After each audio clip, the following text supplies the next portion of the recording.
À Kinkala, dans le département du Poul, choisi pour abriter les festivités nationales du 8 mars, nous avons découvert une coopérative des maraîchères qui pratique l'agriculture depuis 2011 sur une surface de 2 hectares au quartier Vinza. Cette activité agricole qui permet à ces mères de nourrir leur famille est heurtée par l'insuffisance d'eau.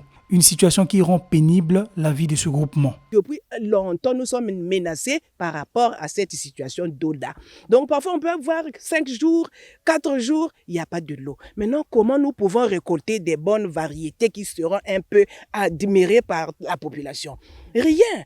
C'est l'agriculture qui est au top. Nous avons entendu, et à chaque fois, nous entendons à la télé, à la radio, l'agriculture priorité des priorités. Maintenant, nous ici, comment nous pouvons atteindre cette priorité-là?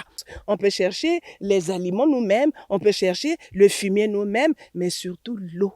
Comment nous pouvons travailler sans eau? Même à la maison, si tu n'as pas l'eau, tu ne peux pas préparer. Même si à la maison, il n'y a pas d'eau, tu ne peux pas te laver. Combien de fois ce qu'on plante ici? Bon, donc ça va sécher, on travaille à 20. Non, si papa Sassou peut nous rendre ce service-là pour regarder la situation de l'eau des femmes maraîchères de Kinkala, on souffre. Nous avons des discussions ici par rapport à cette eau-là. Cette coopérative, composée de 25 femmes et 2 hommes, bénéficiaires de l'appui conjoint du PNUD et de la Banque mondiale, à travers le projet de développement de l'agriculture commerciale PEDAC, se retrouve en difficulté à cause du paiement des factures d'eau qui a quasiment triplé par rapport à la charge du début de cette activité. PNUD était venu, il nous a donné d'abord le terrain, il a bien construit les planches, les semences, les outils. Maintenant là, on travaille. On ne paye pas d'eau. Pourquoi on a mis le compteur, on ne sait pas. Nous, les mamans, nous gagnons un peu. Mais le compteur va maintenant à 40 000. Où est-ce qu'on va voir l'argent pour payer l'eau?